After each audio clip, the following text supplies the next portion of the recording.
This hearing of the Subcommittee on Agriculture of the House Committee on Appropriations will now come to order. As this hearing is fully virtual, we must address a few housekeeping matters.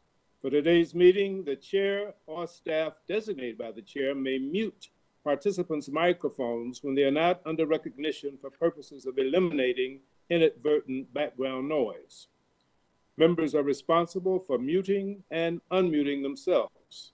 If I notice that you have not unmuted yourself, I will ask you if you would like the staff to unmute you. If you indicate approval by nodding, staff will unmute your microphone. I remind all members and witnesses that the 5-minute clock still applies.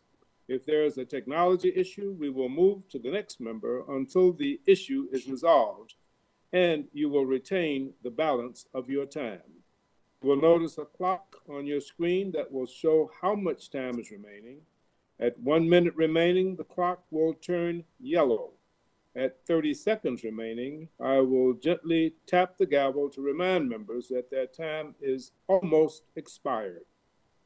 When your time has expired, the clock will turn red, and I will begin to recognize the next member.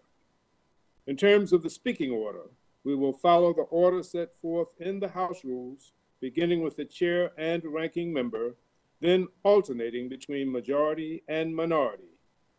Present at the time the hearing is called to order will be recognized in order of seniority. And finally, members not present at the time of the hearing is called to order will be recognized in the order of their appearance. Finally, House rules require me to remind you that we have set up an email address to which members can send anything they wish to submit in writing at any of our hearings or markups. That email address has been provided in advance to your staff. Last reminder, please ensure that your video is turned on at this time.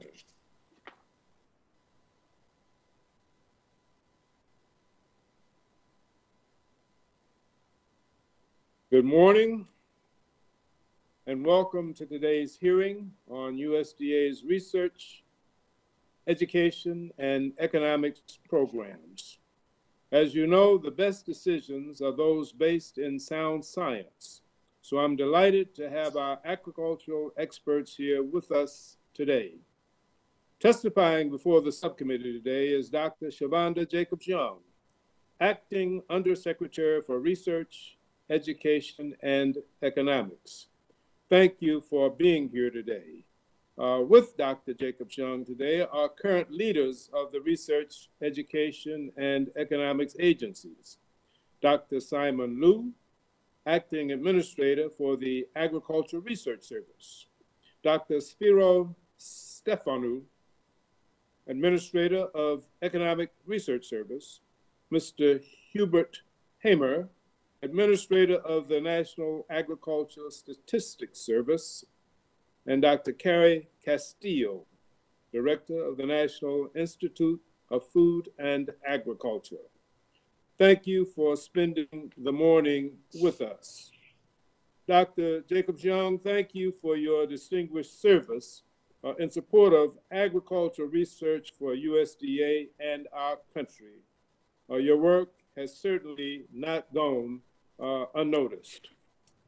Thank you for reminding us of the Secretary's top priorities set forth in his testimony for the subcommittee on April 14th, containing the pandemic, promoting racial justice and equity, addressing mounting hunger and nutrition insecurity crisis, rebuilding the rural economy, strengthening and building markets for farmers and producers, addressing the impacts of climate change, and rebuilding expertise and morale within the department. Collectively, the agencies under your purview account for $3.4 billion in discretionary appropriations. The science-based solutions, groundbreaking research, and useful data you provide are invaluable for farmers to accelerate productivity and sustainability of crops, for ranchers to efficiently manage livestock, and for consumers to make informed choices about these products that are so essential to our daily lives. Whether it's the Economic Research Service, ERS, issuing reports on the state of the rural economy, the National Agricultural Statistics Service, NASS, publishing the latest acreage report, the National Institute of Food and Agriculture, NIFA, supporting research at the nation's land grant institutions, or the Agricultural Research Service, ARS, publishing research to enhance the production of pecans. Your agencies truly touch the lives of every American. COVID-19 has placed great strain on the ability of your agencies to conduct business as usual. But the importance of your work has never been more apparent as the products of your efforts support so many other USDA programs. I look forward to discussing the work that your agencies do and how you have adapted to meet the crisis at hand.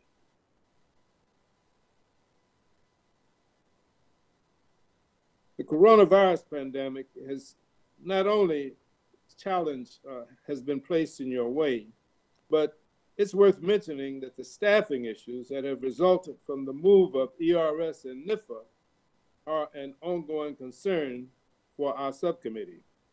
I'm interested in understanding how you plan to build these agencies back from the brink and how to further strengthen the work each of you conducts. The recently released budget request, the preview, includes a total increase of $647 million for your agencies. That's nearly a 20% increase.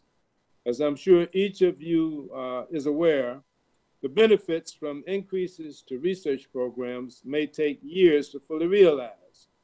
I wish that we could snap our fingers and get rid of the whitefly problem in Georgia. But I recognize that tackling the issue is not just about funding. It's about coordinating responses among multiple partners, targeting shared research goals that take a while to agree on, and implementing and sharing results to ensure that the folks on the ground have the right tools to solve their most pressing challenges. These strategic and coordinated efforts are not unique to the pest management issues we face in Georgia. They're repeated every day through the various research programs, data collection efforts, and economic analyses that your agencies perform. Our nation relies on your data to make better decisions for our food and fiber systems. I am really inspired and delighted that you're committed to have our nation maintain its leadership role in agricultural innovation and productivity. And I'm happy that you recognize the obligation to support research, education, and extension activities. It is, as you indicate in your testimony, Dr. Jacobs-Young, it is too easy for us to take for granted the healthy, nutritious, and safe foods that are available to us, or the clean air that we breathe, the bio-based goods that we use every day, the fresh water we drink, and even the clothes that we wear. These are benefits rooted in discoveries made by federal investments in agricultural science in partnership with our land grant universities and our minority serving institutions. And I'm glad that together we can look forward to building on these discoveries and starting a new chapter in American innovation, which supports our rural economies, spurs job growth, and expands our scientific horizons. I look forward to hearing your thoughts on the challenges that your agencies face, the successes that you've had in these very trying times, and the plans to best position your agencies to be successful in the future. I want to thank each of you for being with us today, and I look forward to our discussion. At this time, I'd like to ask my partner and my distinguished ranking member, Mr. Fortenberry, if he would like to give any opening remarks at this time. I assume that he will, and so at this time, I'm delighted to recognize Mr. Fortenberry, the ranking member, the distinguished gentleman from Nebraska. Mr. Fortenberry, you are now recognized. Thank you, Mr. Chairman. And as we've worked together for so long, you know me well. Yes, sir, I do have a few opening comments. But first of all, let me commend you for your leadership and your opening remarks as well. They're excellent. And much of what I have to say, I think, aligns very well with your opening remarks. I want to thank you for holding today's hearing, but also thank our distinguished panelist, Dr. Jacobs-Young. I was reviewing your bio. You're quite busy wearing a number of hats right now, and I look forward to hearing from you. Dr. Liu, Dr. Stefanu, Mr. Hammer, and Dr. Castillo, all to you, welcome and good morning. Mr. Chairman, as you've well stated, America leads the world in food production. We also have one of the lowest per capita grocery prices in the world. Our ag efficiency is so impressive, we can afford billions of dollars in support every year to those facing food insecurity, both here and abroad. And we often take it for granted, as you pointed out, Mr. Chairman. Our nation's prodigious and unparalleled ag success does not happen by accident. We lead the world in ag output in part because we lead the world in ag research. If we are to continue leading in today's hyper-competitive global ag economy, we need our research to also be nimble. This work should begin with the creation of a comprehensive repository of current ag research and the alignment of it with our overarching research goals. And once we have a coordinated and good grasp of current research and gaps, we can better integrate scientific discovery into our food systems. Our continued success is ensured only if we challenge ourselves as well with new ideas. One ambitious new paradigm is what I call the farm of the future. This means building upon our production ag tradition to include research on tools like precision agriculture, to enhance sustainability, regenerative capacity, and revenue to the farmer. It means a real-world testbed of the farm to the future concept using big data and better connectivity to increase yields with less inputs.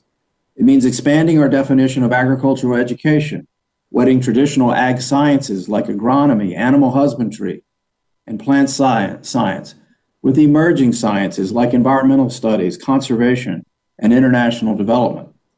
From traditional row crop and livestock producers to specialty growers and even urban gardeners, it means connecting the farmer to the family, the urban to the rural, and the farm to the table as the way forward to seize emerging opportunity.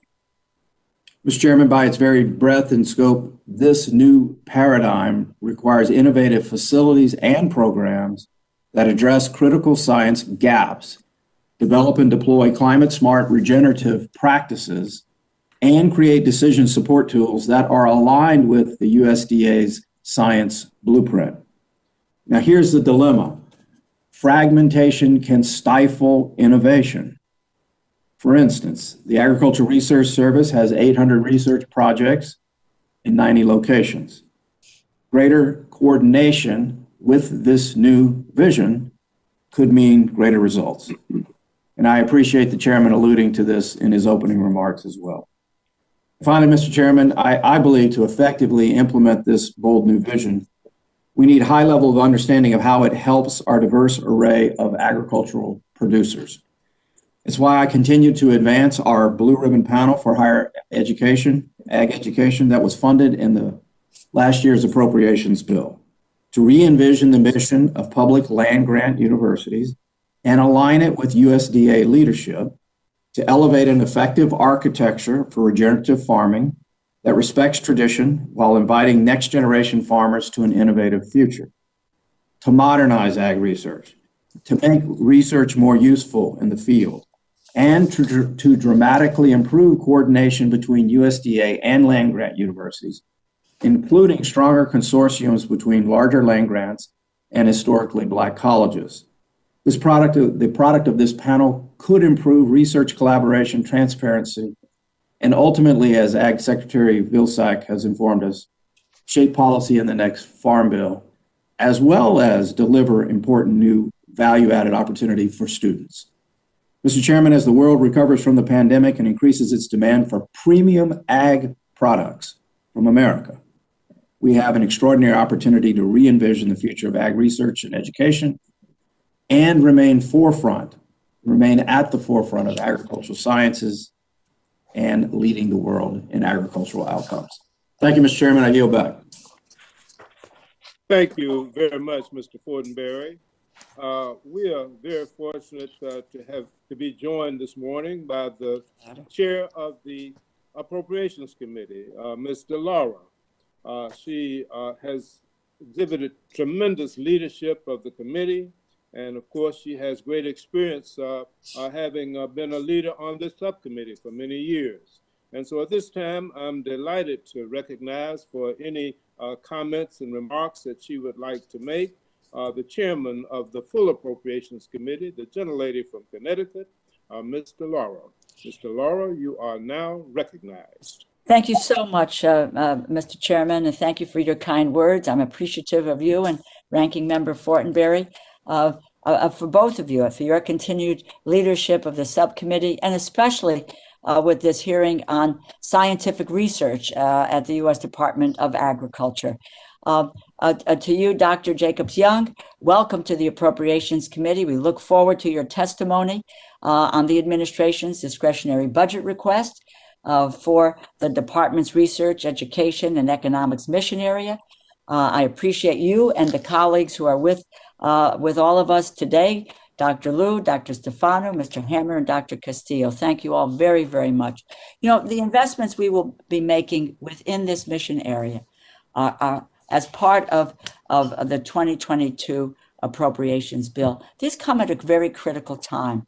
And let me be frank, in my view, the department's science and research agencies have had to endure 4 years of assaults. Agencies like the Economic Research Service and the National Institute of Food and Agriculture were targeted, hollowed out, and moved from Washington, D.C. Our task now is to rebuild and refocus these agencies, which have long been seen as unbiased and trusted for research and expertise.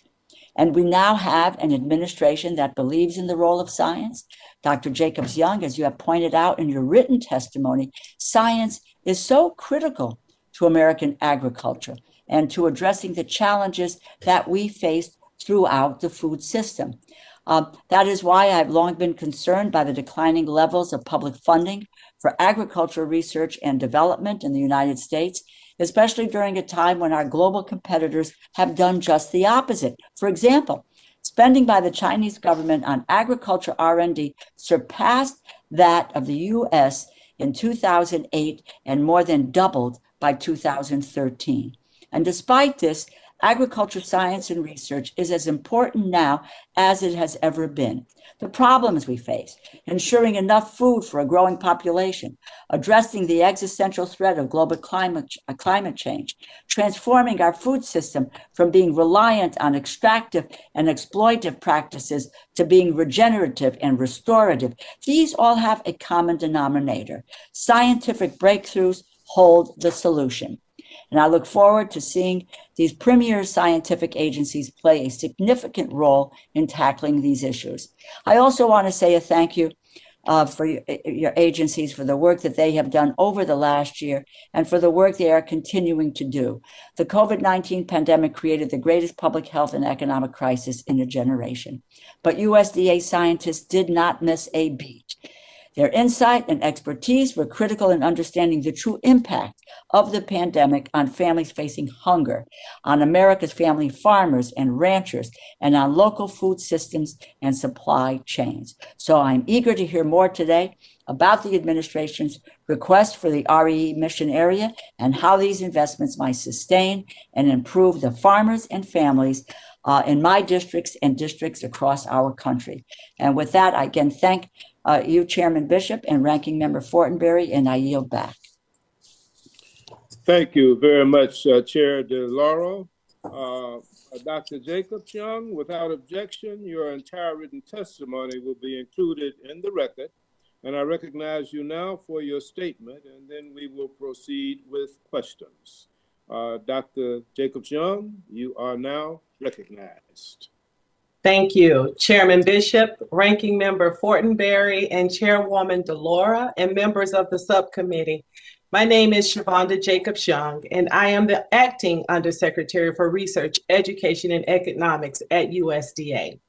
I'm pleased to appear before you with my colleagues to testify on the President's FY 2022 budget for the REE mission area. In his testimony before the subcommittee on April 14, Secretary Vilsack outlined USDA's top priorities containing the COVID-19 pandemic, promoting racial justice and equity, addressing the hunger and nutrition insecurity crisis, rebuilding the rural economy, strengthening and building markets for farmers and producers, and addressing the impacts of climate change.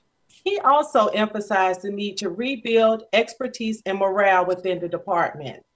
When appropriately resourced, I believe the research, education, and economics mission area is well positioned to advance these priorities. I'm pleased that the President and Secretary are strongly committed to investments in research and development that will define U.S. innovation for decades to come. REE will support research on climate mitigation, adaptation, and resilience to inform our farmers as they work to feed the world. We will expand our partnerships with historically Black colleges and universities and minority-serving institutions to leverage our capacities and build on the invaluable connection they have with underserved communities. And we will provide sound science that responds to the COVID-19 pandemic and future global public health threats. Our scientists are vital contributors in the fight against COVID-19. REE deploys decades of research to examine how the virus affects food systems, food security, and agriculture. NIFA refocused over $23 million to support COVID-19 related research, extension, and education through land-grant universities and small businesses. ARS addressed critical questions about the ability of domestic animals to carry and transmit the virus. ERS launched the COVID-19 Working Paper Series to provide analyses on the pandemic and collaborated with 11 universities to investigate how COVID impacts agricultural supply chains.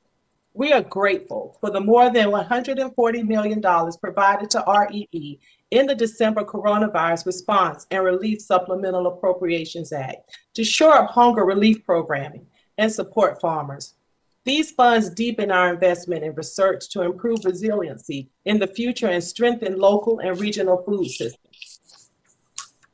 REE continues to support President Biden's unwavering commitment to tackling the climate crisis by investing in continuous, consistent observational records, a cornerstone of global climate science and resilience research. REE leverages technology to advance climate-smart land use, conservation, precision agriculture, and carbon sequestration through its regional climate hubs, which provide practical tools to American producers and customers and a touch point for applying relevant science and technical information from USDA researchers. To reposition the United States as a leader in climate change mitigation, we must engage our farmers, ranchers, and private landowners and private forest owners to build new markets, develop renewable energy, and create new streams of income for producers and landowners. The REE mission area stands ready to meet these challenges and advance the administration's climate goals. Meeting the immense challenges facing agriculture, human and animal health, natural resources, and conservation requires a well-resourced agency and a well-supported workforce. REE faced significant staff losses over the past 5 years, and rebuilding that capacity will improve our ability to support the nation's farmers, producers, and consumers from farm to fork. If the United States is to maintain its global leadership in science and technology, our workforce must look like America. USDA investments in inclusion, diversity, and training future generations through formal and informal learning will ensure equity across its agencies. The President's fiscal year 2022 discretionary request for USDA's REE mission area provides $4 billion to support research, education, and extension activities. Chairman Bishop said this, and I believe it bears repeating. Nutritious and safe food, the clean air we breathe, the bio-based goods we use, the fresh water we drink, and even the clothes we wear are benefits rooted in discoveries made by federal investments in agricultural science in partnership with our land-grant universities and minority-serving institutions. We look forward to building on these discoveries and starting a new chapter in American agricultural innovation. Mr. Chairman and Ranking Member Fortenberry, I look forward to working with you and the members of this subcommittee. I will be pleased to answer any questions that you may have. Thank you, Dr. Jacobs-Young. We will now proceed with questions. As I mentioned earlier, we will begin with the chair and ranking member, then alternating majority and minority with members present at the time the hearing starts in order of seniority. After that, I will recognize members not present at the time the hearing is called to order. Each member will have 5 minutes in each round, so please be mindful of your time. At this time, I will recognize myself to begin the questions. Dr. Jacobs-Young, you just recently mentioned the staffing needs for ERS and NIFA and your mission area. Those problems, particularly at ERS and NIFA, are well known, are resulting from the relocation last year. I want to be clear that I recognize that the relocation was not your decision, but we are where we are, and I'm focused on how these agencies can, to borrow a phrase from the administration, build back better. Secretary Vilsack was recently asked about the plan for ERS and NIFA, and he stated that his goals are trying to limit the level of disruption to the agencies while increasing staffing. I share that goal, but also believe that the most important thing for ERS and NIFA is to hire many people who can hit the ground running and get us back on track. Your work is cut out for you, as about 1/3 of all of the positions at ERS and NIFA are still vacant 18 months after the move. What is your plan to quickly and appropriately fill the staffing vacancies at each of the agencies? Thank you for your question. And absolutely, ERS and NIFA are our highest priority in rebuilding the workforce. I will insert here that each of the agencies suffered extreme losses and had many vacancies. And so we have a hiring effort underway that we began about a year and a half ago, where we are hiring at an extremely fast pace, not avoiding quality in those hirings, but making sure that it is our highest priority. In the beginning, as you mentioned, ERS and NIFA lost almost 75% of the employees impacted by the relocation. So they simply declined to accept the relocation and left the agencies. Right now, our highest priority is to not, further disrupt the employees, but to continue to hire at a pace that is going to help us meet our goal. I will share with you that since October 2019, NIFA has brought on 179 positions.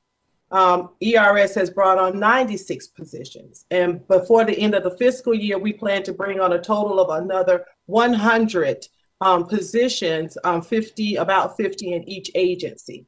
And that will, each agency is about at 220 people at this time. So we're on our way. The pandemic was a disruption in our lives. One of the highlights during the pandemic is that we were able to do a lot of hiring. And so we really did capitalize on that time. And so we will be working to look across America to identify the right people for the right positions. And as I said earlier, we wanted to make sure that those people also resemble America. So we have put hiring in place. We have contractors in place. We've been using them over the last year and a half to 2 years, and they have supported us tremendously. I'll also add that ARS announced 1,500 positions in fiscal year 2020, and we were able to bring on 1,200 permanent and temp employees during that time. And so hiring is one of our highest priorities. And so we will stand behind NIFA and ERS to continue to meet the needs around hiring. Okay, quickly, let's look at the big picture for USDA research and where each of your agencies is headed in the next 5 years. And we may have to come back to this later, but for NAS and ERS, can I get each of you, I'll come back to this in the next round. My time is about expired, so at this time, let me just yield to my ranking member, Mr. Fortenberry, for any questions that he may have at this time. Mr. Fortenberry, you are now recognized. Thank you, Mr. Chairman. And again, Dr. Jacobs-Young, welcome to the committee. Thank you for your testimony. And as I noted when I reviewed your biography, you're quite busy with a number of assignments at the moment. I have a single question to start out our dialogue. What is the highest research priority at USDA?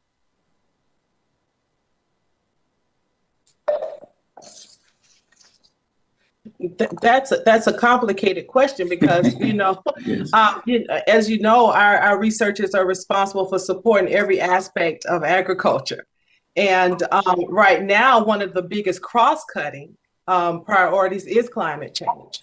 Because what we find is that, the impacts of climate change impact many different areas of agriculture, including nutrition. We're taking a look at the impacts of climate change on the impact of nutritional values of crops.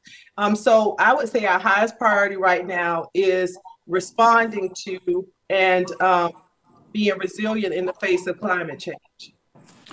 Okay, thank you. I want to just unpack this a little further because I'm going to use the word sustainability. Not that I have a ready-made answer to you, but sustainability has two sides of the coin. Obviously, environmental consideration combined with revenue of the farmer, ability of the farmer to actually produce and make a living from the extraordinary resources of the land.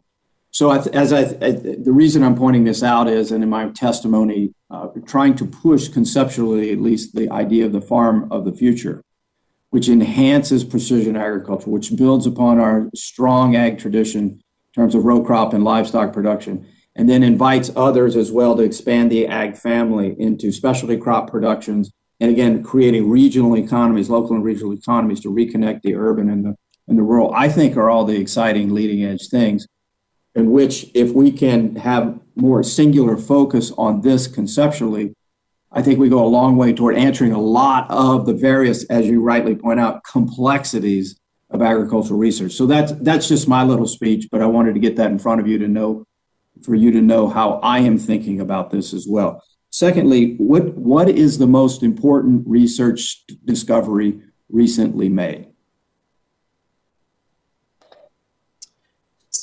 So it's, as administrator of ARS in my day job, it's kind of hard to pick the best of my babies.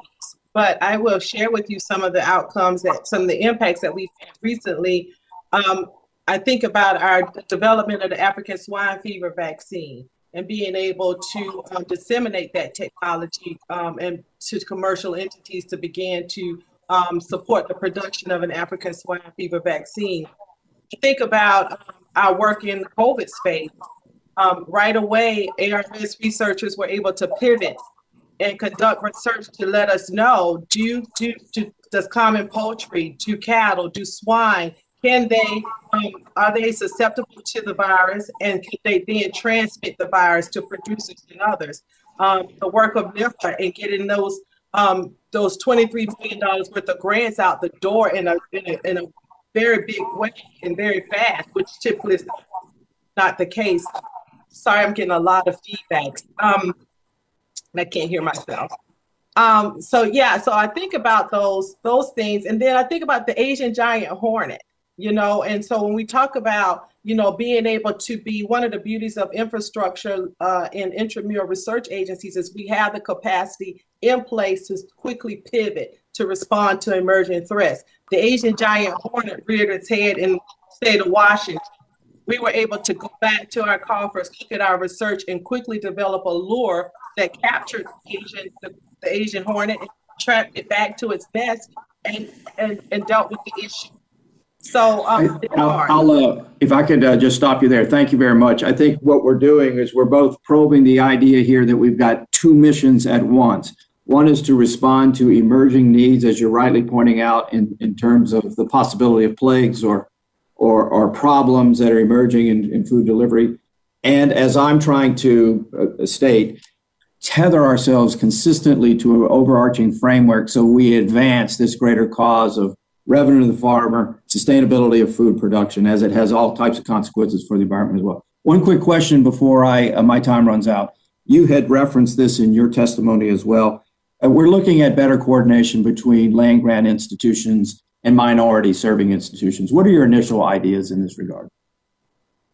Initially, we want to be able to develop things like we're doing right now, creating centers of excellence, creating initiatives that proactively bring different segments of our ag enterprise together. And I think those are going to be successful in helping us to bridge those coordination pieces. Thank you very much. Thank you, Mr. Fortenberry. And at this time, I'm delighted to recognize the chair of the full committee, Ms. Rosa DeLaura, the gentlelady from Connecticut. You are now recognized. Thank you so much, Mr. Chairman. Dr. Jacobs, for too long, we've relied on extractive, exploitative form of corporate agriculture. Lots of negative consequences. We've seen the rise of large livestock confinement operations, some of which house millions of animals, small pieces of land, or inside of buildings. And whether or not we're looking at hogs, poultry, cattle, the operations are known to make our food less safe, increase antibiotic resistance, and contribute to climate change. We also learned this week that this corporate agriculture has directly been taking people's lives. There was a study published in the Proceedings of the National Academy of Sciences, found that hazardous air pollution from livestock confinements result in 17,900 deaths each year in the United States. That is unacceptable. I don't believe livestock should be raised in confinement. I don't believe the science can justify it. We've got to find ways to incentivize and support regenerative and pasture-based operations instead of continuing to subsidize this confinement model. At the same time, we should pursue parity in research funding for alternative proteins, a compelling option for addressing agricultural emissions. How can the REE mission area and its scientific agencies support these initiatives and facilitate a more sustainable, regenerative food system?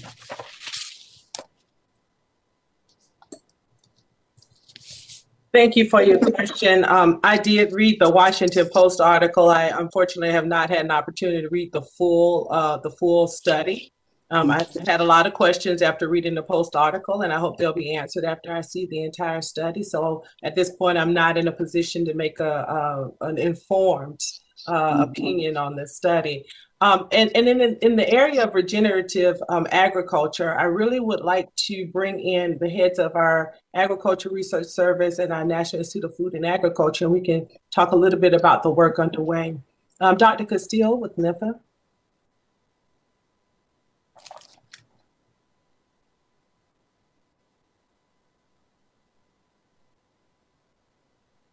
Dr. Castile, if you would please unmute. I'm sorry about that. I was having difficulty getting off of mute. So thank you so much for your question. We're doing a lot of work in this space within AFRI, our flagship competitive program. So we have 6 funding categories that measure quite closely with the Farm Bill priorities, and we work closely with our land grant universities. We're looking at sustainability as well as regenerative agriculture. But there's really 4 priorities that we're looking at. 1 is on the productivity side. 2 is on the stewardship side. 3 is on the profitability side. And 4 is really quality of life. And so again, I think you'll feel that the research and our partnerships with our land grant universities is going to pay off in dividends in these areas. So thank you so much for your question. Thank you. Thank you.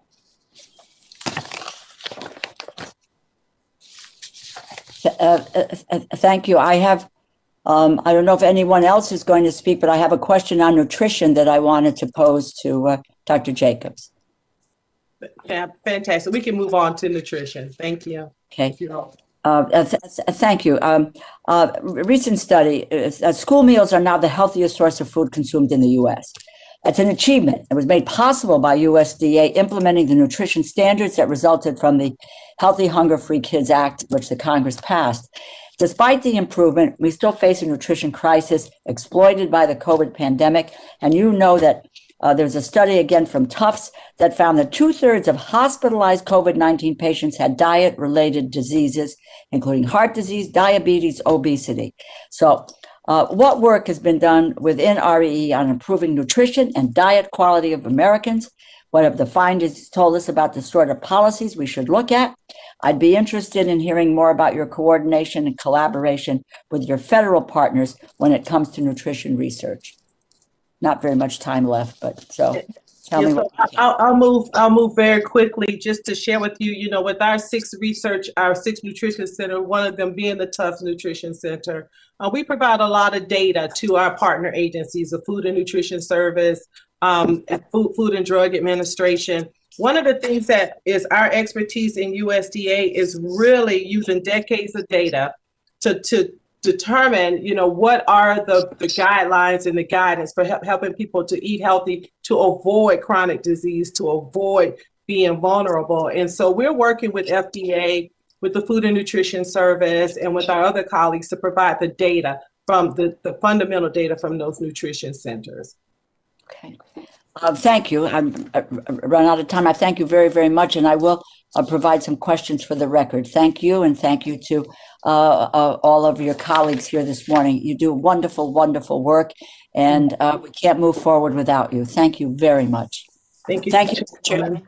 Thank you, Madam Chair. And at this time, I am delighted to recognize the former chair of this subcommittee, the gentleman from Alabama, Mr. Adderholt. Mr. Adderholt, you are now recognized. Thank you, Mr. Chairman. It's good to be with you today, and we'll have our guest here before our subcommittee. Dr. Jacob Young, I'll address this to you, but also if any of the others, administrator, director, wants to answer this or feel like they maybe have a better insight on this, certainly welcome that. Employment in the timber industry is an important economic engine, not only in the district I represent, but also in the state of Alabama and really across the nation. And I'm sure that you are aware, and most people have become aware now, that the demand for lumber has increased dramatically just over the last year. With housing startups, there's been a lot of home renovations that have been taking place over the last year. Just do-it-yourself improvement. All that, especially during the pandemic, has really caused us to skyrocket. Lumber mills, such as I have one of the ones in my district, Jasper Lumber, has been producing lumber as fast as possible, but the demand seems to continue to increase. It is my understanding that increasing lumber availability in the marketplace has been limited by factors including workforce and trucking shortages, limited ability of building materials, and high demand for manufacturing equipment. Has ERS done any research into the limiting factors that are driving these prices increases in the ag, in this ag commodity, and the corresponding effects that it is having on our rural communities? So let me first say, as a graduate of a College of Forest Resources, it excites me that there's this high demand for forest products.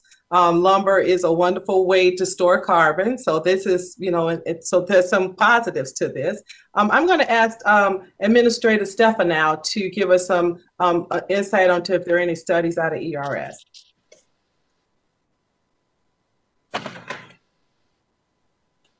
Thank you for your question. At present, we don't have any studies that we can release on timber and timber-related employment, but this is a classic case of demand outstripping supply at the moment, and how the catch-up will happen is something to be investigated. But we will be happy to get back to you with what we have to offer. Thank you. Are there plans to conduct research or to collaborate with other agencies, maybe such as ITA, that have been communicating with the stakeholders on this issue?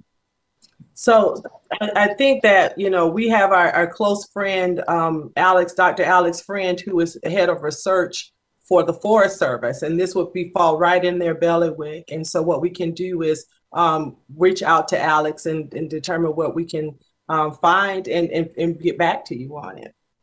Yeah, I think that's very important. I am hearing this just almost constantly that the supply there is not, and we need to fix this issue because it's really causing a lot of hardship on a lot of people in construction moving forward. So I appreciate y'all would look into this and could get back with us as the subcommittee on how we can do it. Next, Dr. Jacob Young, we've heard that some in the USDA have expressed interest in creating a carbon bank that would seek to encourage the adoption of certain agricultural practices, result in additional measurable and verifiable carbon reductions and sequestration. As the chief scientist there at USDA, can you describe the challenges with measuring carbon reductions and sequestration across agricultural industries? We have opportunities in USDA to really focus on a number of the aspects of the climate, equation, including looking at precision agriculture, smart climate ag practices, and we've been able to do that with our long-term agro-ecosystem research network. And so we've had opportunity to test some of the practices and some of the techniques that we will be sharing and bring it to bear. As the science agencies, it's our job to really help, regardless of what the concept, the task is, to be able to help them find the data and information to support decision making. So that's pretty much our role in the mission area. Do you have is there challenges that come to mind as you move forward on this? Well, we're always looking at new technologies, sensor development, in our long-term agro-ecosystem research network. The ability to do these common experiments across the country and having the right technology is important. Using artificial intelligence, big data, data storage. There's a lot of issues that we've overcome and some that we're still facing. Okay, thank you, Mr. Chairman. Thank you, Mr. Adderholt. At this time, I'm delighted to yield to the gentlelady from Maine, the chairwoman of the Interior Subcommittee, Ms. Pingree. Thank you very much, Mr. Chair, and thank you for holding this hearing today. I appreciate all that we've been able to learn. And thank you, Dr. Jacobs-Young. It's great to hear your testimony, and I want to ask you a little bit about climate change data tools. This meeting is being recorded. The president's budget included $161 million funding increase to support a multi-agency initiative to integrate science-based tools into conservation planning to better measure, monitor, report, and verify carbon sequestration, greenhouse gas emissions, and other environmental services on farms. I'm particularly interested in this, and I'd like to know more about the USDA's research agencies, the role that they would play in the multi-agency initiative, and a little more specifically, how are the USDA researchers currently tackling the knowledge gaps that we have in how we measure and verify soil carbon sequestration? Absolutely. We have USDA, I would just first say, has been a leader in the climate science space for decades. And so we're just happy to be positioned to be able to provide a lot of this data and information to the topic at hand. I will turn to Acting Administrator Simon Liu to talk a little bit about our long-term agro-ecosystem research network, where we're doing some of this work. Thank you very much, Dr. Jacobs-Young. Thank you very much, Representative, for your questions. Yes, indeed, ARS, we do have extensive experience in measuring and tracking the greenhouse gas emissions from the crops and livestock or pasture or rangeland production system. So we do have 10 USDA climate hub and also 18 locations in the long-term agro-eco research network.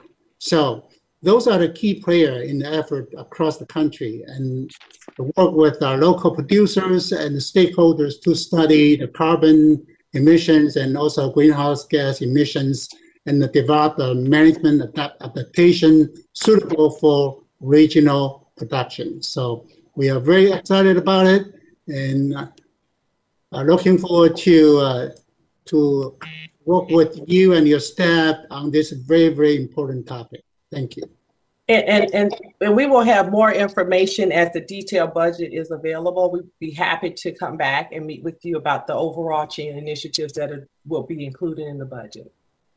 Great. So would you say, I guess, I'm interested in this sort of critical question about how we're able to measure the carbon in the soil. And would you say that that's an area where the USDA needs further research, or that you've got some systems that you're currently using that you feel good about how we're tracking it? I don't need to get, too on this if you want to get back to me on it.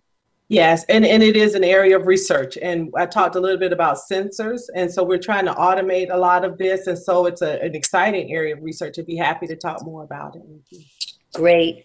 Let me just ask you a second question. And it's a little bit about the coordination.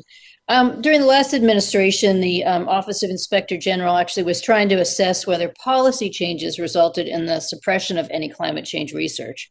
One of the things that we heard was that they weren't able to draw a solid conclusion because the REE mission area can't identify and track scientific publications and issues on any particular subject area.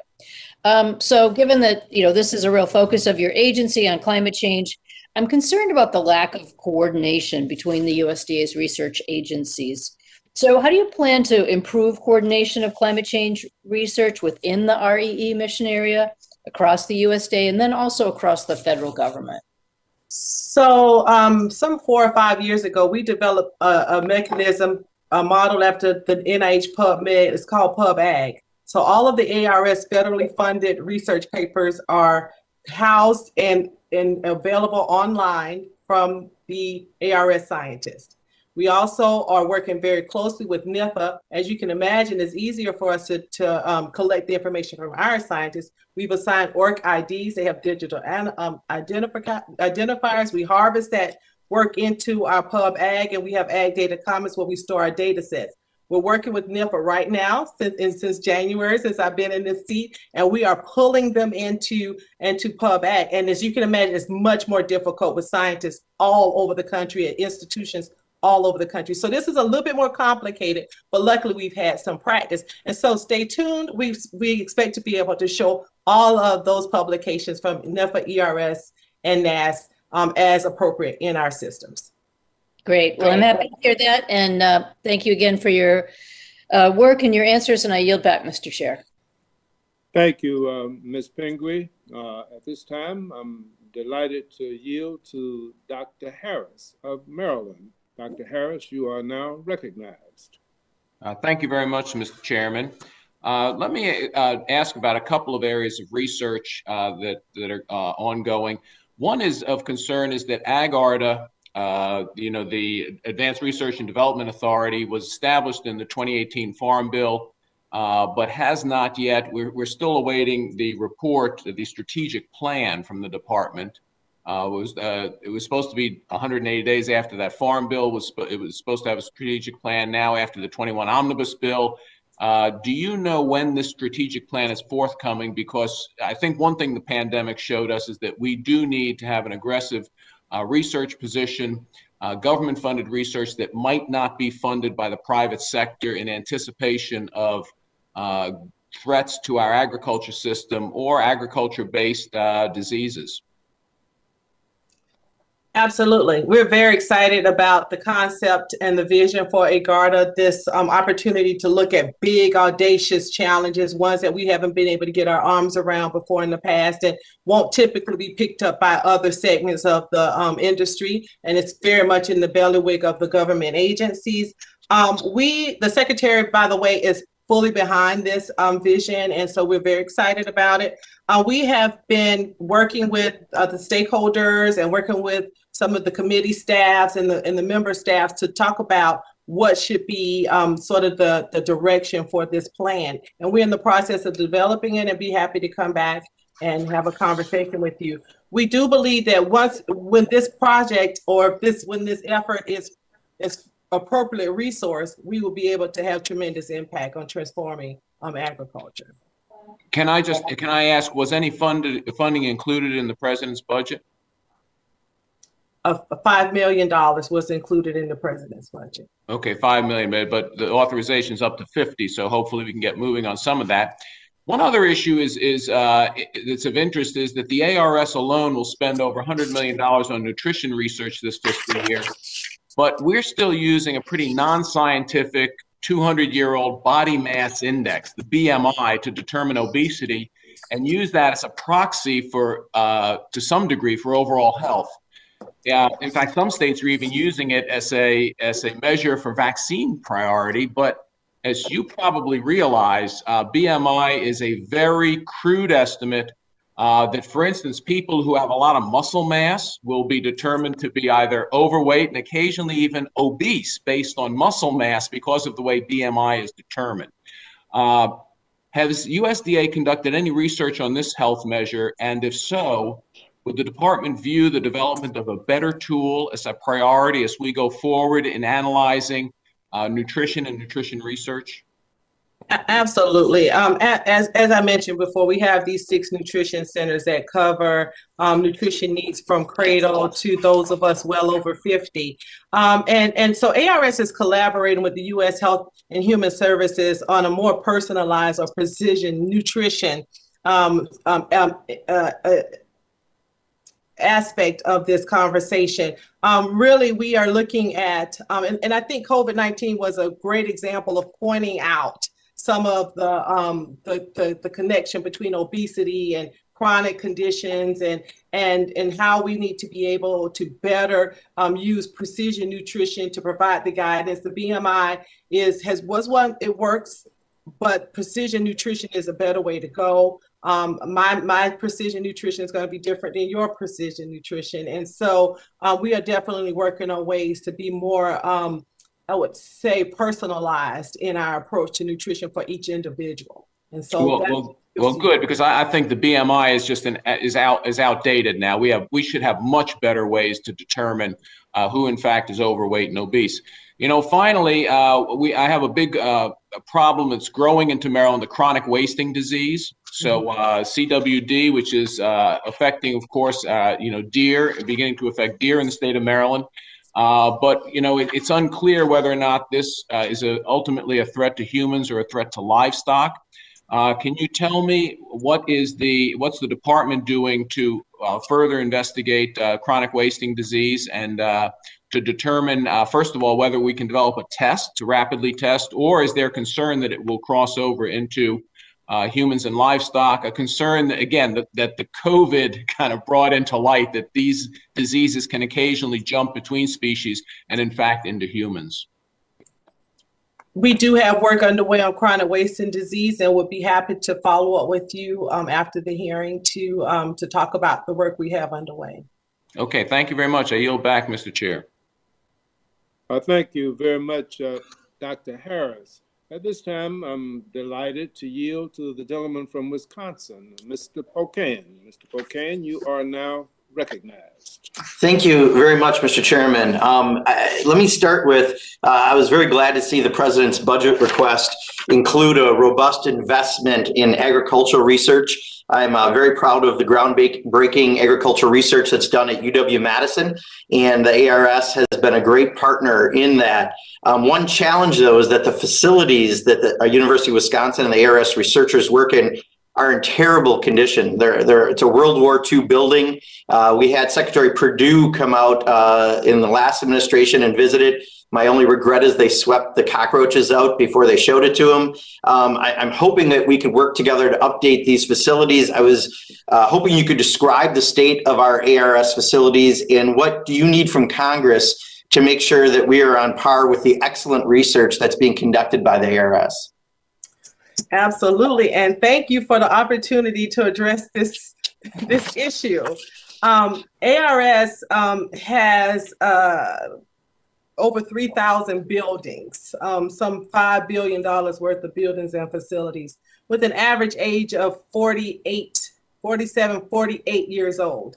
And so they are the result of a boom in construction, I think back in the 60s or something like that. And some of these buildings have never been replaced. And so when I became administrator of ARS in 2014, we began to really focus our attentions on securing resources for those buildings. And I want to thank you all for us currently having over $1 billion to invest in buildings and facilities. And if I gave Dr. Liu an opportunity to talk, he would say we were only scratching the surface because there's so many facilities that we are yet to address. So we do a great job attracting the best and the brightest. We need to be able to retain them, to give them the opportunity to work in modernized facilities with modernized equipment and IT systems. And quite frankly, we've been very challenged in that, in the way that we've been approaching it. But so yes, I hear you, and I have had the report back on that facility and others. And we're working very, very hard to really look at our facilities that are in the lowest condition, where we're conducting our highest priority research, and we're trying to, that's our strategy on how we address those facilities. Well, we appreciate that. And if you ever would like to even have a virtual tour of that facility, I'd love to show it to you. I wish we were only 48 years old. We're another generation older than that. And we're doing some really great seed research and other research in the building. We cohabitate with the USDA, but it is a building that is truly substandard in pretty much every definition, and love to work with you on that. If you ever would like a virtual tour or in-person tour, more than glad. We'll give you some damn good cheese too while you're in town. So second, on hemp research, hemp presents a great economic opportunity for a lot of our Wisconsin farmers and growers across the country. However, more research is needed to help farmers address some of the challenges in hemp production, like disease and limiting the levels of THC, which we really experienced a lot in my district because they're responsible for restoring the crops if it was too high. What is the USDA planning to support hemp research at land-grant universities? How are we doing that? And is there a plan to make sure that research supports farmers in this new industry? Well, first, let me say we are definitely excited to be a part of the equation on helping to generate this opportunity. ARS received funding to establish a germplasm collection, which is going to be important to collecting the best germplasm. As you can imagine, this is a new area for us, and so we've had to apply for a DEA license and receive a license, and as you talked about, to be able to control the level of THC, can it be 0.3? Can it be higher than 0.3? So there are a lot of questions that have had to be answered. We also have research underway in hemp cropping systems, looking at how do you use hemp and maybe crop rotation, hemp processing and marketing systems. So we have a number of efforts underway, and I know that Dr. Castile can talk a little bit more about our hemp research with the land-grant universities. Sure. And I know I have limited time, but thank you again for your interest. We do have a few programs that I might mention. One is our supplemental and alternative crops program, as well as through AFRI, our flagship program, small businesses and innovation research program, as well as our capacity and our multi-state programs. We also have two 1994 projects as well. One is at Bay Mills Community College in Wisconsin. And then also, again, some Hatch multi-state projects in which we're coordinating efforts from a regional perspective. But I can provide you more information if you'd like. No, I appreciate that. Please do. Thank you. And Mr. Chairman, I yield back. Thanks for the time. Thank you. That was fantastic, Dr. Castillo. You gave a lot of information in just a few seconds. Thank you, Mr. Pocan. And at this time, I'm delighted to recognize the gentleman from California, Mr. Valadeo.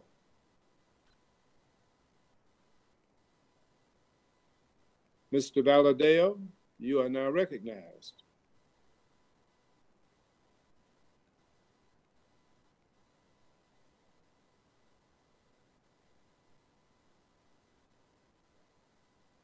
All right, perfect. Something happened with my settings there.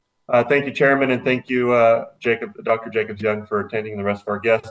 I want to talk a little bit about drought. Dr. Jacobs-Young, in your testimony, you mentioned extreme weather and how it is threatening farmers and ranchers' operations and bottom lines. I agree with that consequences of extreme weather events, including severe droughts, are a major problem. We are seeing the effects of the drought in my district and across the American West in real time. I've highlighted for your colleagues at USDA who have testified in front of this subcommittee previously in this Congress that the ongoing drought my constituents are suffering though is a disaster that will, without a doubt, have a rippling effect on our rural communities in the West, like those in my district. We all need to work together to alleviate consequences of this disaster. Earlier this week, California Governor Gavin Newsom, with the urging of myself and my colleagues in the state delegation, finally declared additional counties in California under the state of emergency, including my entire district. Several weeks ago, the Biden administration established an interagency drought relief working group, of which USDA Secretary Vilsack is part. It is encouraging to hear the Biden administration is acknowledging this emergency in the West, but it is not clear what the working group plans to do to combat this issue, and there is no time to waste. Please describe how you plan to work with Secretary Vilsack and working group to combat consequences of the critical drought. Yes, and Congressman, I think it might have been 4 or 5 years ago, we were in this same position talking about drought in California, and I had an opportunity to testify about some of the proactive measures that we're taking to assist. We have established a climate hub in California, and that's a regional approach to being able to address some of the very targeted issues, and one of them is drought for California. In our science, for USDA science, we're working to develop plant varieties that can be tolerant to drought, that can grow and prosper in the face of drought, that can grow in high salinity environments, because the water supply in California is highly has a lot of saline in it. We are also developing tools to help predict water availability. So if we can give farmers and producers even just a heads up in an effort to be prepared, we've worked with NASA to develop a tool called iSnowball, and it forecasts your water availability based on the amount of snow that's available and the melt that we expect. And so we're using those types of tools. We also have a tool that we've developed called the Evaporative Stress Index, and it helps us look at evapotranspiration in plants to improve drought monitoring. So we're doing things that we hope can be able to provide decision tools for producers that can give them a heads up, and hopefully we can provide the data we have, the solutions we have around irrigation techniques to the effort that's going to be happening at the national level.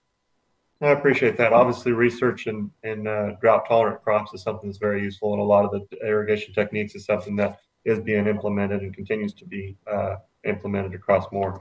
I'm going to change things up a little bit. Trade. Your testimony highlights research efforts between universities and Economic Research Service to investigate how COVID has impacted agriculture supply chains. There have been major delays across the United States, and producers are having an extremely difficult time moving their goods to where they need to go outside of the U.S. Empty container ships are leaving the U.S. ports and heading back to Southeast Asia without moving any cargo from the U.S. that is supposed to be exported. Coupled with excessive shipping costs and detention and demurrage fees, exporters are struggling to meet contract deadlines in our critical Asian markets, jeopardizing important trade relationships. I've been hearing from constituents of mine, particularly those involved in the agriculture industry, that this is a major issue. It is encouraging to hear that the Economic Research Service is working to improve agriculture supply chains, but it is important to work with other stakeholders so the information is shared with those who can learn from it. After ERS and universities complete their investigative work, what happens to the findings? Are recommendations provided to the supply chain stakeholders who can learn from the investigations? That's great. So I'm going to turn to Administrator Stefano to talk a little bit about their work in this area. Thank you, Representative, for your question. Trade is essential mechanism for U.S. agriculture. Today, actually, we released a chart of note that shows that we had $142 billion in ag exports in 2019, which also generated another $160 billion in revenue to U.S. farmers, service industries, food processors, and others. The blip, the disruption in the COVID is a situational issue, and we're engaged with these co-op agreements, and we will distribute research reports broadly to all comers once our work is completed. No, I appreciate it. And my time is pretty much up, but just one comment is a lot of my farmers, as commodities start to come out of are harvested, there's going to be a huge impact to our farmers. Right now, our citrus guys are getting hammered pretty hard, and we see our grapes and others are pretty nervous about the future. And so as groups continue to work on this, any research or any opportunity that you can play a role in being helpful would be greatly appreciated. Mr. Chairman, thank you for indulging my extra time there, and I yield back the rest of my time. Thank you, Mr. Valadeo. At this time, I'm delighted to yield to one of our very, very impressive new members, the gentlelady from Illinois, Ms. Underwood. You are now recognized for your questions. Well, thank you, Mr. Chairman, and thank you to our witnesses for joining us today. Farmers in my Northern Illinois community are on the front lines of climate change, and in recent years, they face an unprecedented flooding and some very, very difficult planting seasons. We know that farmers are key to improving the sustainability and the resilience of our region, and many are already delivering solutions with real impact in our efforts to address climate change. Effective climate change mitigation and adaptation practices in agriculture are in so many ways built upon the scientific and technical output of USDA's research, education, and economics agencies. I'm pleased to see the emphasis on climate change in your written testimony, and I'd like to ask some questions on the agency's efforts in this space. First, I want to follow up on a question asked earlier by Representative Pingree regarding the recommendation from the USDA Inspector General that USDA establish a central mechanism that actively tracks USDA-funded research and scientific publications. In the agency's response to the Inspector General, it agreed to this recommendation and provided a timeline of fiscal year 2024 for implementation. I'd like to learn more about why this timeline is so drawn out. Dr. Jacobs-Young, can you provide an update on the agency's efforts to implement the Inspector General's recommendation, including if you intend to accelerate the timeline the agency originally provided to the Inspector General? And if not, can you elaborate for us why the fiscal year 24 timeline is appropriate? So yeah. So as I shared earlier, we're going to work very diligently to integrate the NIFA-funded projects into the platforms that have been developed for open access and transparency.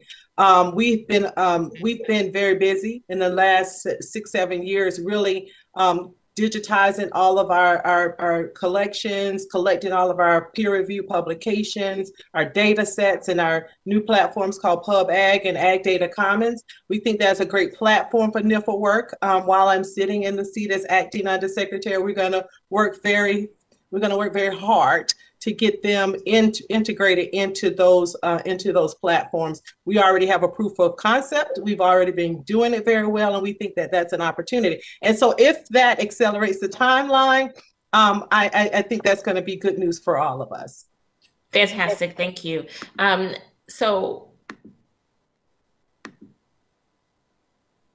The system will become even more necessary as USDA ramps up its climate change research efforts. It'll allow a more coordinated research effort, and farmers, scientists, Congress, and other stakeholders can stay better informed of USDA-funded research. Next, I'd like to learn more about USDA's plans for the regional climate hubs. Since their founding, the climate hubs have provided an array of practical tools and information to farmers despite limited funding and staff. President Biden's skinny budget requested $40 million for these climate hubs. Can you provide some detail on the plans to expand the climate hubs program, particularly your plans to improve outreach to farmers and increase their awareness of these new resources? Yes, so we'll get a lot more details from the president's detailed budget when it is released. I will share with you some long-term plans we have for the climate hubs, and that is to look at places where there are still gaps, where we might be able to establish new hubs. There's a need to really, the climate hubs have been so successful in training the future generation of our agricultural and climate scientists. And so we really want to expand the program of bringing in grad students and postdocs to be able to train them to be a part of our team going forward. And we want to expand the scope of the climate hubs. One of the things we talked about, so PubAg is wonderful. PubAg, ARS produces alone some 4,000 or 5,000 peer-reviewed publications and a couple of thousand in climate science alone. producers can't go to that pub ag and know what to do. And so the climate hubs are so important because they take all of that peer reviewed publications, all of that information, and they translate it into tools that the producers can use. And so bringing the producers in and the stakeholders and consumers to be a part of the conversation and delivering to them information they can use so that they can be a part of the solution. And so that's why we need all of it. We need the repository for the material. We need the people who can translate it, and then the extension and the climate hub folks to take it out there to the people who actually need it. So there's a lot of efforts underway. We are so well positioned to help the administration in their goals for climate. We're just excited to have an opportunity to do so. Well, thank you so much for your extraordinary work and your leadership. I'm so pleased that your tenure as the acting undersecretary is going so well, and thanks for appearing before our committee today. I yield back. Thank you very much, Ms. Underwood. And at this time, I'd like to yield to the gentlelady from California, the chair of the Foreign Ops Subcommittee, Ms. Barbara Lee. Ms. Lee, thank you very much. Now recognized. Thank you, Mr. Chairman. Thank you to our ranking member, and especially thank you to Dr. Jacobs-Young for your leadership and your testimony and for being here today. It's really exciting to be with you. A couple of questions I have. First of all, urban farming production methods make fresh local produce available to communities across the nation, especially in minority communities that are often classified by USDA as food deserts. Vertical farming particularly has the potential to change how we get fresh food to local communities while using a fraction of the land and water needed to grow the same food traditionally. I'm fortunate enough to see the economic benefits and health benefits that this type of access to fresh food provides right in my own district in Oakland and Berkeley, California, where one local vertical farm provides healthy food year round. So Dr. Young, how is USDA engaging with new urban and innovative farming industries like vertical farming? And is the USDA supporting research to advance sustainable agricultural practices like vertical farming as land use and water use becomes increasingly more restrictive? Absolutely. We at USDA, we have worked in both ARS and NEFA in the area of urban agriculture, and we are looking at germplasm. You know, a lot of people think you can just take a plant that grows outside and bring it inside and it's going to be the same outcome. That's not necessarily true. And so we're developing varieties that are productive and can be more successful in a inside a soilless or a hydroponic situation. We're developing new management practices. You know, we have to deal with pests and diseases. Even if they're grown indoors, they have to have pest and disease management strategies. One of the big issues around indoor growth was energy and heat use. And so we've developed some models to help be able to simulate and help growers be able to mitigate some of the costs or some of the needs for energy and heat. And we've developed new management practice, new soilless practices, new hydroponic practices. And so we're very much on board. I'd like to be able to ask Dr. Castile if she wants to talk a little bit about what NIFA is doing with the land-grant university systems. Sure. Thank you so much. So we do have a few programs that you might be interested in. First is our CR program, our Sustainable Agriculture Research and Education Program. It's farmer-led research on farm, and it's been tremendously popular. We've heard a lot of feedback, and we have a lot of support from organizations like our National Sustainable Ag Coalition, and we work very, very closely with them. We also are looking at things like vertical farming through AFRI, our flagship program, as well as our capacity programs. And then we do have an urban agricultural program as well. And I see we have limited time, but I'd be happy to provide you with some more information. I do also want to emphasize, though, through our 4-H and positive youth development programs, we're actually introducing concepts and really looking at and listening to see what we can do to be able to support our youth, especially in urban agricultural settings. So thank you so much. Thank you very much. And let me just, I have just a minute left. Dr. Jacobs-Young, given the toll of the pandemic, which you have clearly laid out on families and increased levels of food insecurity, how is USDA increasing outreach and enrollment in these nutrition education programs? And what are we doing to empower USDA to really look at the inequities in terms of food insecurity and nutrition as it relates to poverty rates throughout the country, rural and in urban communities? Absolutely. We have some outreach efforts through NIFA with the Extension Service. We have some efforts through Economic Research Service where they've actually taken a scientific look at the impacts of the COVID-19 pandemic on food insecurity, on the food, how much food is being purchased outside of the home, inside the home. Carrie, could you quickly talk about the program with Extension? Sure. So, and I love talking about Extension. So I came from Louisiana Cooperative Extension. FNEP, our Expanded Food and Nutrition Education Program, is a very, very popular program. It provides resources and educational information to our underserved populations for us to be able to help to make better choices and healthy choices in our diets. It's a very, very popular program. We're excited about it, and I can share more information with you should you need. Okay. Thank you very much, both of you. And I have 12 seconds yet left, Mr. Chairman, so I'll yield those 8 seconds back to you now. Thank you again. Good seeing everyone.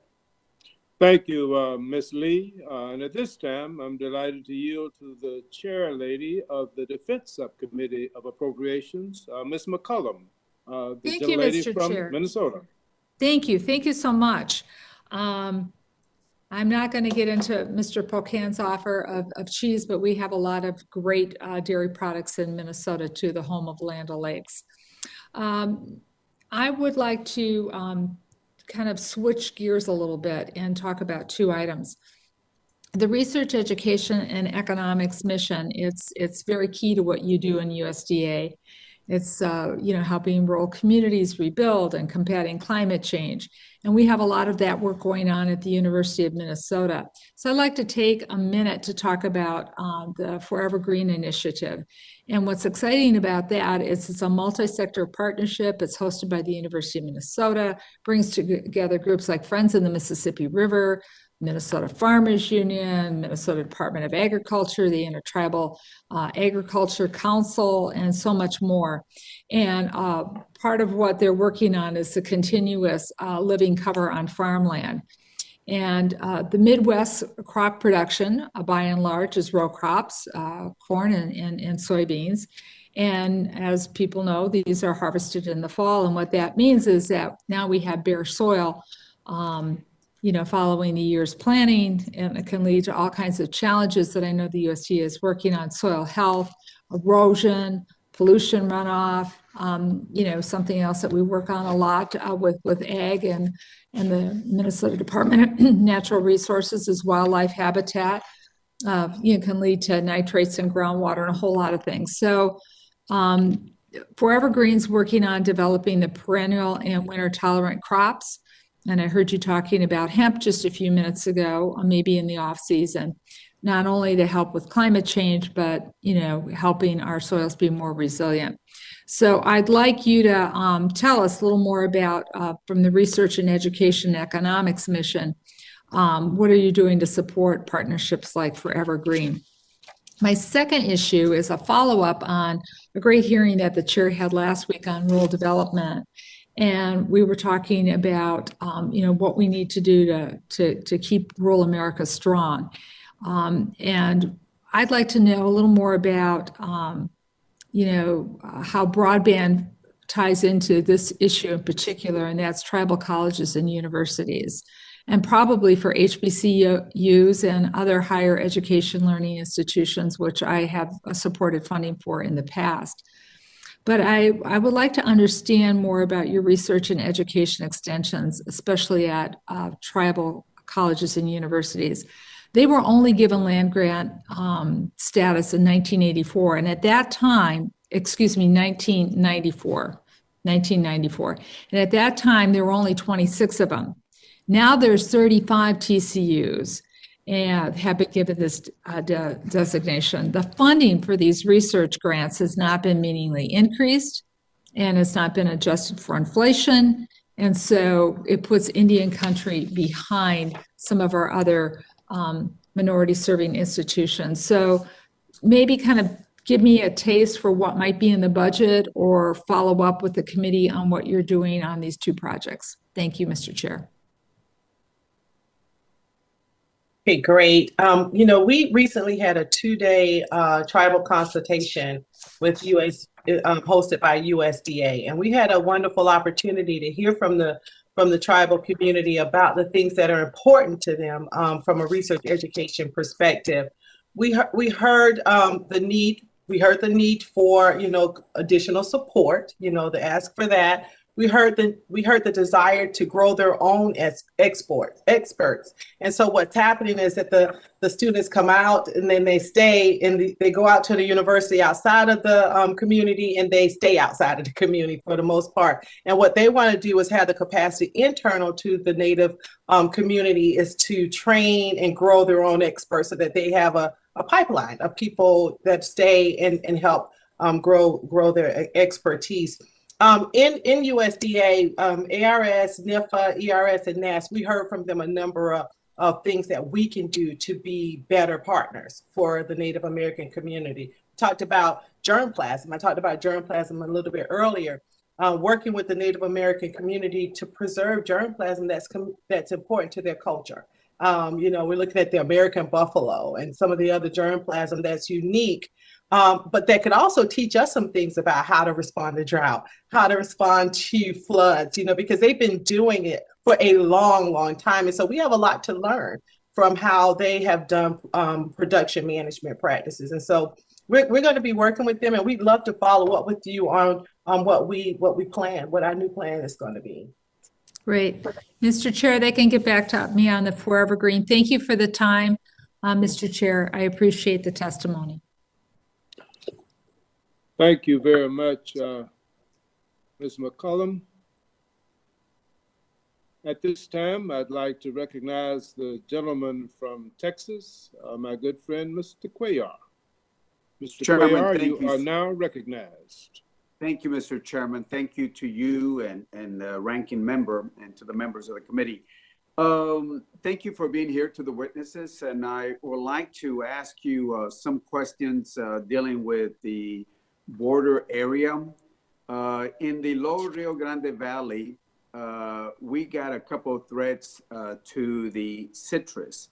One is the ongoing threat of the Mexican fruit fly, number one. And then the other one has to do with the citrus greening disease that, as you know, throughout the United States, the $3.3 billion US citrus industry, that is a threat. So I would like to see what you all are doing on that particular aspect. And then the other thing dealing with South Texas is the cattle fever ticks, which is something that the committee, and I think we started this in the Farm Bill in 2008, where we added money to have y'all fight the fever ticks. As you know, that quarantine area in South Texas has been growing instead of shrinking, even though the chairman's help and other members, we've added millions of dollars to the fever tick situation. I don't think we can dip ourselves out of that problem. That is, you dip every cow, because you got to deal with wildlife in other areas. So I'd like to see what y'all are doing, dealing with the cattle industry, the fever ticks, and of course the citrus industry with those two areas. Okay, great. So I'll start with the Mexican fruit fly.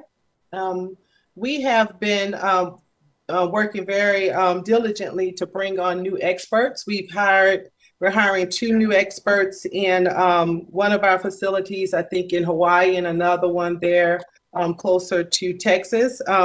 We're improving an innovation that has been around for many, many years, actually developed by Dr. Ed Nippling, and it is called the sterile insect technique. We're using that to, we create sterile male flies that mate and then the population dies off. So we're improving that technology to be used here. We're also partnering with APHIS, our Animal Plant Health Inspection Service, to develop and test traps and lures. And then we will be able to also improve our detection of the presence of the Mexican fruit fly. We can have an opportunity to know more about the range and scope, and we can evaluate biocontrol methods that we can bring in perhaps a wasp or some other native enemy to the Mexican fruit fly. And so We also want to be able to help develop quarantine treatment so that there's not we can mitigate the economic losses to producers in the presence of Mexican fruit flies. And so I know there's a lot more work underway. In the essence of time, I wanted to share that with you, and then I can talk a little bit about the citrus greening. As you said, the citrus greening, the industry's lost 60% of acreage and about 80% closure of juice plants and packing houses. So this is a very significant issue. The disease is now widespread across commercial citrus orchards in Texas and is spreading among California's residential citrus trees. So we're not just talking about Florida anymore. We're talking about Texas and California included. ARS has developed 12 new rootstocks and 7 sweet orange scions. I've learned a lot about the rootstocks and the scions, and if it's tolerant to citrus greening and nobody wants to eat it, it doesn't matter. We have to actually also work with the scions. So we've developed the sweet orange scions, and they've shown tolerance to citrus greening, and we've publicly released all of those to be tested. We're currently in a huge test in Florida. And they've been disseminated. We're storing the germplasm. We're backing up our California germplasm in Colorado because now citrus greening is in California. So we're taking some proactive steps. And one of the most exciting pieces of that, and there's a lot of work we're doing with genome sequencing, is that we train dogs to sniff out the citrus greening. And they can sniff it out and they can determine if a tree has been infected early. Because what we know now is that a tree is infected, but it doesn't show signs for some 10 to 20 years. And by that time, it's too late. And so if we can learn early if the tree is infected, we can remove it. And so that's one of our exciting opportunities. And we have a lot of work underway on cattle fever, ticks. I know we don't have enough time, but I would love to have a follow-up with you to share all the work we have on all 3 of those areas. Right. My time's up, but follow up on that. Thank you, Mr. Chairman. Thank you so much. Thank you. Thank you, Mr. Cuellar. At this time, I am delighted to recognize the chairwoman of the Subcommittee on Military Construction and Veterans Affairs, Ms. Debbie Wasserman Schultz, the gentlelady from Florida. You are now recognized. Thank you so much, Mr. Chairman. I appreciate the opportunity to hold this hearing. I'm proud that American public land grant universities like the University of Florida, go Gators, has been leading the world in the arena of agricultural research and education. For years, UF has been an excellent partner with the National Institute of Food and Agriculture, or NIFA. Federal investment in these academic research partnerships is so important because every dollar invested in agricultural research and development returns $20 in benefits from increased agricultural productivity. I'd like to hear how you think NIFA's partnerships and grant programs with universities like UF help further USDA research and goals in areas like plant and animal protection, climate change mitigation, water conservation, and nutrition. I think that's really for Dr. Jacobs-Young. Oh, absolutely. One of the things that the beauty of the way Abraham Lincoln established the USDA and the land grant university system around the same time, we've been partners for a long time. And so we are so connected. And so when one of us does well, we all do well. And so NIFA has many, many programs across the spectrum in terms of plant and animal production, working with our intramural agency, ARS, our colleagues at NASS who collect all the important data around the impacts of our work. And so it looks like we might have lost Dr. Castile. I see her name, but I think she might not be here right now. But there you are. So if you want to just share a little bit more about what NIFA has underway in the partnerships with the land grant universities. I'm sorry, I must have hit my button. So Representative, I had an opportunity to spend some time in your great state this weekend. My daughter's actually at the University of Florida, and I passed through, I saw the ARS facilities and had an opportunity to talk to her a little bit. But that's absolutely, and it was great to see her. But as I drove through the campus and really had a chance to look at the buildings and the research that's going on, I was proud to see that NIFA has a role in a lot of what's going on in your state, as well as the University of Florida. So we talk a little bit about AFRI. You've heard me mention that in a couple of my comments, but it's really poised to be able to look at plant health, animal health, renewable energy, sustainability, all of the different things that you feel that you've mentioned earlier is important, and connecting with our land-grant universities. I do also want to emphasize our capacity programs. It provides the opportunities to really be nimble and to be able to focus efforts, research, education, working through our cooperative extension, as well as our experiment station, to be able to meet the needs of the state. Gives you the ability, again, to be nimble. And so I think there's some opportunities. I'd be happy to provide you with some more details as to what we're doing with the University of Florida. We have a tremendous amount of efforts there. So thank you. Thank you. The other question I wanted to ask really focuses on artificial intelligence in agriculture. Again, my alma mater, University of Florida, has dedicated significant amounts of its own resources, as well as utilized federal resources to advance artificial intelligence and supercomputing research. For example, the University of Florida's HyperData and AI supercomputer is a state and national asset that's helping to develop AI abilities across disciplines. And I know that UF is also working on cutting-edge research to apply AI to ag production, which is an area where it really hasn't yet been significantly incorporated. But one of the main challenges here is a lack of data. AI seemingly could help farmers increase crop productivity, save water, and maybe even manage pests. Is there an area where REE agencies has done any work, and does USDA see potential in applying AI to ag production? How far away are we from scaling that up? Oh yeah, we're already doing it. We're already doing it, and we routinely leverage innovative technologies such as AI and machine learning to advance our precision agriculture research and speed up precision agriculture technology development. We have formed some important public-private partnerships. ARS brings to the table decades of data for watersheds, for crop and animal management. And when we partner that with companies who have expertise in GIS, for example, and software platforms, so leveraging the best of what each of us has to bring to the table, we've been able to build some very productive partnerships. And the goal of all of this is to deliver tools to the producers and consumers that help them make informed decisions. And so we'd love to have an opportunity to talk to you about some of the centers of excellence we've stood up. And so I know our time is up, but we would love to come and talk to you. I know Dr. Liu especially could talk to you until the cows come home about artificial intelligence, and he would love an opportunity to sit down with you. Is that a little ag joke? He's our AI guy. Thank you, Mr. Chairman. I yield back the balance of the time I do not have.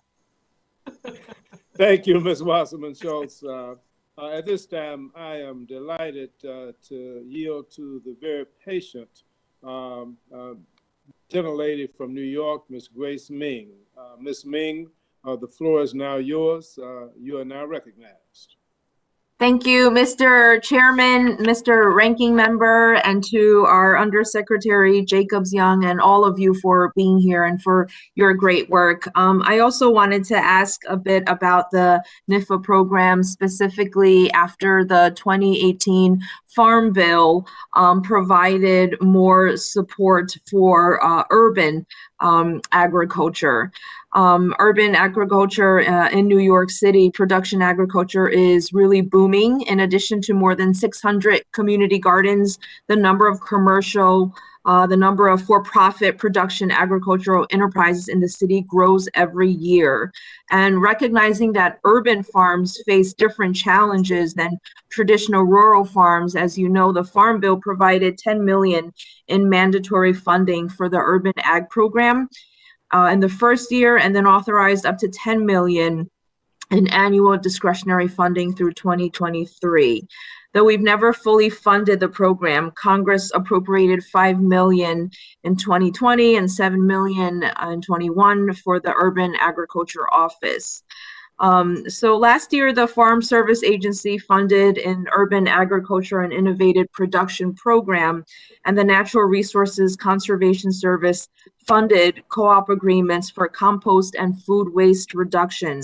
But all NIFA did was solicit input from stakeholders on how the agency should develop the request for applications. How come NIFA has not funded the urban agriculture research and extension programs? And does NIFA have plans for this fiscal year to fund and further develop this program? Dr. Castillo. Thanks. And thanks, Representative, for your question. I'm as eager as you to be able to get this program kicked off. I know how important it is in urban agriculture. We're awaiting the placement of the Federal Advisory Committee for Urban Agriculture, and I can commit to you we're going to be working very, very closely, and this is a top priority for me. I do want to mention a couple of other programs in this area around urban agriculture that I think you might be interested in. Our Master Gardener program is extremely popular. It's something that I had the opportunity to be able to participate in and to be able to see in Louisiana and know that the impact that the Master Gardener program can have, and really, again, identifying and be able to look at what agriculture looks like in those specific areas. So the Master Gardener program, let me also emphasize again the 4-H and positive youth development efforts to be able to identify again, what agriculture looks like. It's not a one-size-fits-all approach, but there's tremendous opportunities to be able to work with our youth and be able to, I guess, help inform and create that pipeline of urban agriculturalists. So thank you for your question. I'm going to continue, if you don't mind, to keep you posted as to where we are with that program. Awesome, that would be great. And just to switch gears, I know I have a little time left. It's a question for Dr. Stefano or whoever else would like to answer about child nutrition programs that the Economic Research Service researches and monitors, which have been lifesavers for my district, especially throughout the last year here in Queens, New York, which was the first epicenter of COVID-19 across the country, meaning that our kids were among the first to scramble to fill the gaps in meals that they've been receiving at home when they transitioned to full remote learning. So just wanted to know some of the challenges that the department faces in transitioning from in-school meals to innovative programs like the Extended Summer Food Service Program or PEBT.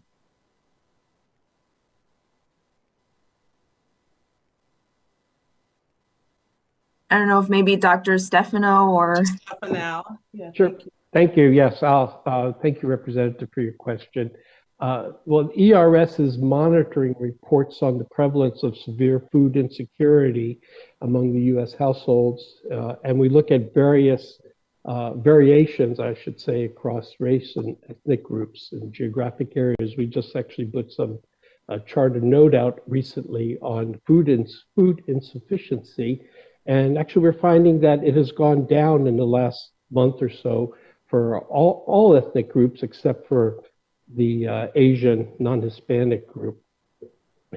So we have been tracking this through the COVID era past year using the Household Pulse Survey. And the Household Pulse Survey is a collaboration with the U.S. Bureau of Census and several other federal agencies where we're tracking real-time data here on food consumption, food purchases, and trying to keep track of what the progress is. And so we don't have programs to promote food security. We're tracking it for us, for the nation. Thank you for your question. Thank you. I'll yield back. Thank you, Ms. Ming. That completes our first round of questions. I will now begin the second round.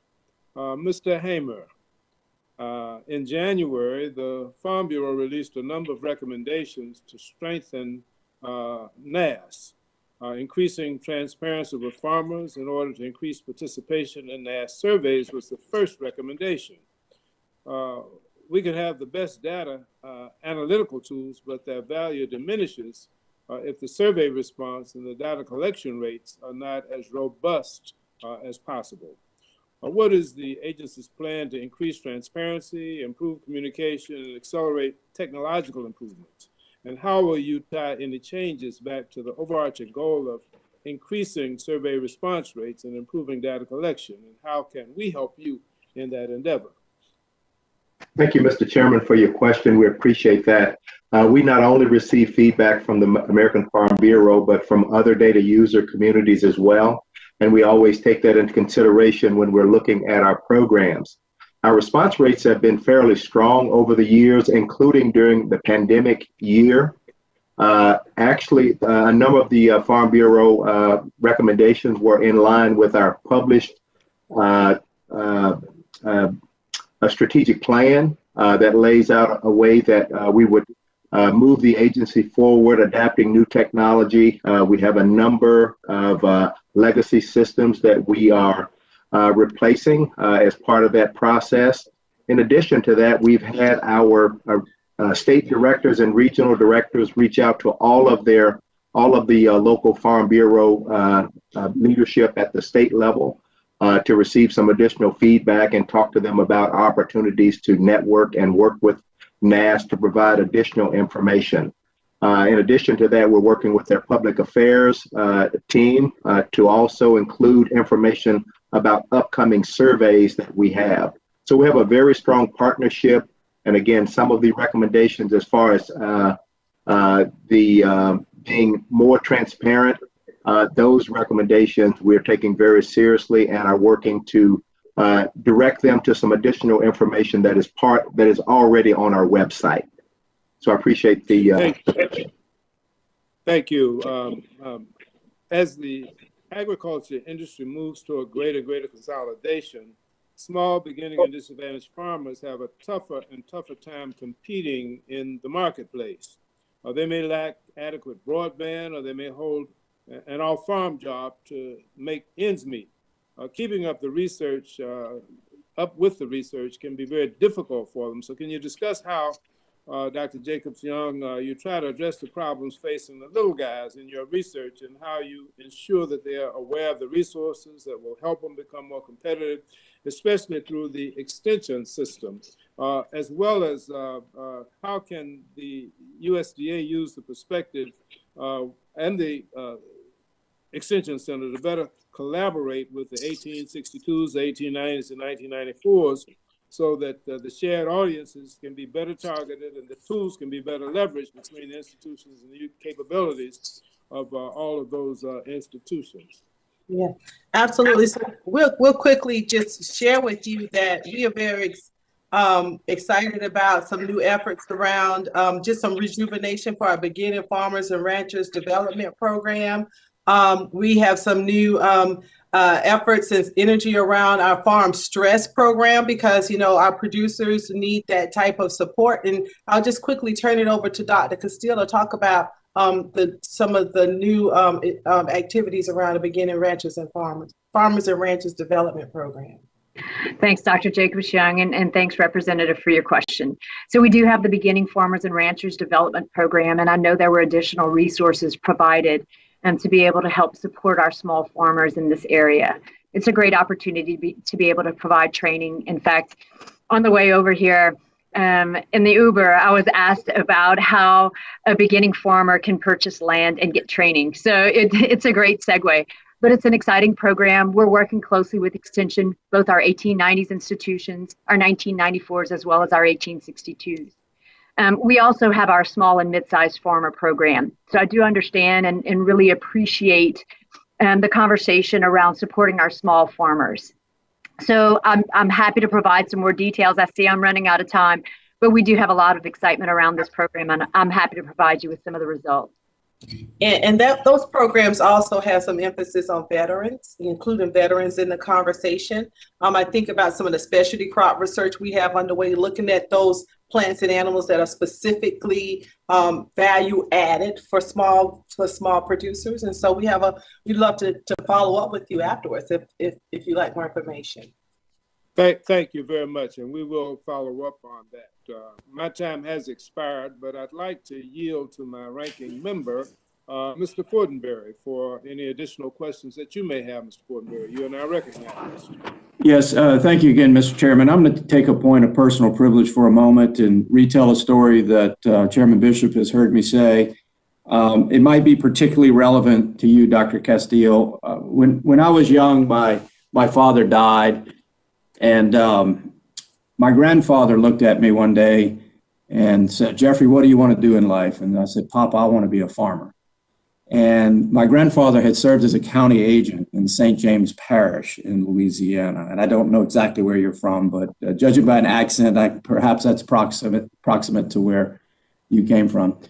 But it's part of the reason, frankly, that I love the space that we're all in, that we've dedicated our public service to. This is about food security, helping those in need, and sustaining one of the most productive aspects of American life, and both in terms of what we produce, but also that quality of life. And Dr. Castile, you made a good comment where you basically outlined the guiding principles of NIFA as productivity, stewardship, profitability, as well as quality of life. And I think that somewhat answers the earlier question that I had posed about the key priority of research. I do want to turn back to the question that's come up over and over and again in this call, because it is a bipartisan concern and it's been addressed, but let's make sure that I understand it as well as what the trajectory is.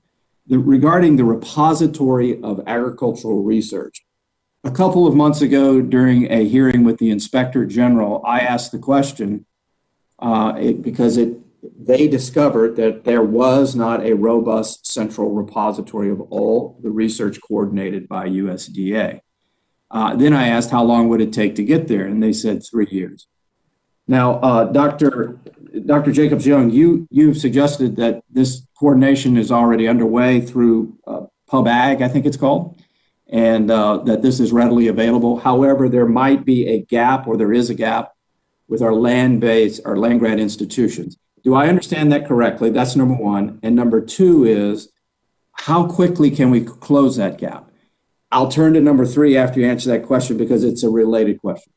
So yes, PubAg is a repository for the work resulting from our federally funded research. Peer-reviewed publications, we have new dashboards that show patents, and it has been a challenge. I'm new to this conversation at this level, being in this position since January. In ARS, we've been able to get our arms around it. I understand how complicated it is with the standpoint. I will share with you that we're working extremely quickly to be able to identify opportunities to bring the existing data in and to talk about possible changes we can make to the award tracking process that might automate and help us be able to do this easy. The data's still coming in. We're still getting an assessment of what the situation is. And so I'll be happy to follow up with you, but we do have PubAg and we have Ag Data Commons. Okay, so I think you've heard in the hearing today a decided emphasis on the need to understand clearly what we are doing across multiple platforms at USDA in order so that we can answer these deeper questions about research trajectory, being nimble, making sure, again, from my perspective, that we are looking toward the farm of the future and all that entails. So a quick timeline on all this, and we discussed this with the Secretary as well during the hearing with him, is really necessary for a whole range of good public policy outcomes. So I think you're hearing us. Yeah, I am. And I know you guys understand the complexity of once you send out $1 billion a year to researchers all over the country. You know, we have to put some systems in place to help us to harvest that information. And so we're willing to do that, and we're working on it. Okay, well, when you go back and consolidate the fullness of understanding of this, give us a trajectory too of when this will be complete, or at least substantially complete. That would be helpful. The third point, blue ribbon panel on the future of higher education. I was thinking about this for a long time. Chairman Bishop was gracious enough to work with me. We got it in last year's bill. Again, Secretary Vilsack has readily latched onto the idea. What is the timeline for implementation of this? So definitely, I'll give Dr. Castile an opportunity to talk about where we are to updating the process. Ultimately, I will be in a great position to help move it forward, and I know that Dr. Castile and her team are working hard to put the right pieces in place. And thanks, Representative. And I know we only have a few seconds left, but let me say we're making great progress on the Blue Ribbon panel. So where we are, we have 2 letters of intent from 2 very qualified organizations that really lays out kind of the scope and incorporates your vision as well. We've worked very, very closely with you and your staff, and we're going to continue to work closely with them. As I would say in St. Martin Parish, we're not far off a petit peu a little bit. So we're going to continue to keep you posted on that, but we're making a lot of progress, Representative, a lot of progress. Vous parlez français, très bien. Thank you, Mr. Chairman. Thank you, Mr. Fortenberry. I see we have Dr. Harris, who has rejoined us. So at this time, I will recognize Dr. Harris for a second round of questions. Dr. Harris, you are now recognized. Thank you very much, Mr. Chair. Just to ask about shellfish aquaculture, obviously very important in the Chesapeake Bay. As we know, the oysters have been overfished over-harvested really for centuries, but key to improvement of the bay. But we have problems with MSX and dermo, 2 oyster diseases. It's possible, I think, that for research we can either keep the East Coast oyster, or perhaps even go to a non-native species if we can prove that they're safe. This has worked on the West Coast in some places. Can you just, anyone fill me in on what the department's doing with in terms of oyster research and especially regarding aquaculture? Absolutely. Dr. Liu, I'm going to turn it to you because I know ARS has a lot of work underway in this area. Yes. Thank you very much, Dr. Jacob Young. Thank you very much, Representative, for your questions. ARS, we do conduct research on the genetic improvement of East Coast shellfish. Especially, we collaborate with the University of Rhode Island. As you know, that oyster populations are locally adapted. As a result, it is really necessary to breed the population that are suitable for specific environment, such as Chesapeake Bay. So ARS scientists, we have collaborated very well with the Agricultural Genetic and Breeding Center of Virginia Institute of Marine Science. Our collaboration focused more on the distribution of oil seed, excuse me, to suppliers on the East Coast. So our primary stakeholders group are the East Coast Shellfish Grower Association. So, Representative, we are working on it, and we are looking forward to working with you in the future on this very, very important area. Thank you very, very much. I'd appreciate that, because rebuilding the oyster stocks clearly very important to the future of the Chesapeake Bay. One other issue that's come up and the USDA is involved, I'm just going to ask if any of the research services is the issue of the invasive species, the blue catfish. What's interesting is that the blue catfish has invaded the Chesapeake Bay.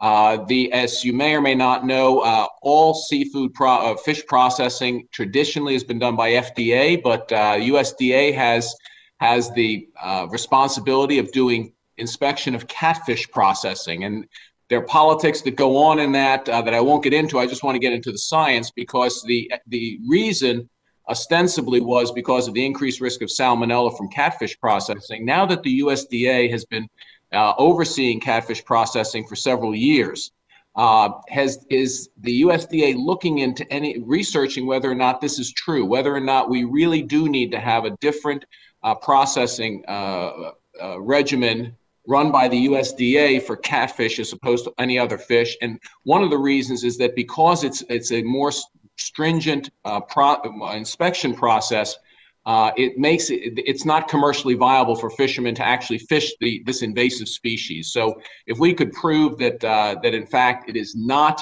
it's not a more harmful fish, it could go back to theoretically go back to FDA inspections and make it make commercial fishing one of the ways to control this invasive species. Are the research services at USDA looking into that at all? We have a very large catfish research project in Stoneville, Mississippi, where we're doing a lot of a lot of catfish research, and we're providing a lot of important data to decision makers. I think I've met a blue channel catfish. I think that's the one that grows to be a huge, I know I met one in Mississippi because they're looking at the genes from that catfish that make it so resistant to so many things, and how we can use those genes in our catfish projects, some of our domestic breeding. So what we can do is we can go back to our researchers there in Stoneville, Mississippi, and ask what research they have underway. And then our partners in the other agencies, FSIS is responsible for catfish inspection. We would have to really go back and consult with them and come back to you with a comprehensive answer. I'd appreciate that. If you could collaborate with FSIS and perhaps look into whether this salmonella contamination really is an issue, or whether, as you observe, this is again, there's some politics involved with the catfish growers in the South. I personally think we should exempt the invasive species in the Chesapeake Bay from this additional inspection protocol, but key to that would be to prove that it is not more dangerous to inspect it with the FDA versus the USDA. So I'd appreciate that. I yield back, Mr. Chair. Thank you very much, Dr. Harris. I don't think I have any more questions. I'd like to yield to Mr. Fortenberry in case he does. No, Mr. Chairman, I'm finished with questions. Thank you again for holding the hearing. I thought it was very thorough, good discussion. Thank you very much, Mr. Fortenberry, Dr. Jacobs-Young, and your colleagues. Thank you for your testimony today. We understand how incredibly busy you are these days, and so we thank you for taking the time, and we've had a pretty, I think, robust hearing. I think sometimes it can be easy to forget how integral your work is to other agencies at the Department of Agriculture, and how much we all benefit on a daily basis from the work that you all support. The scientific process of researching and publishing a whole genome sequence of an apple may be a mystery to most of us, but the value in having cheap, nutritious, high-quality apples available year-round is something that every American can understand.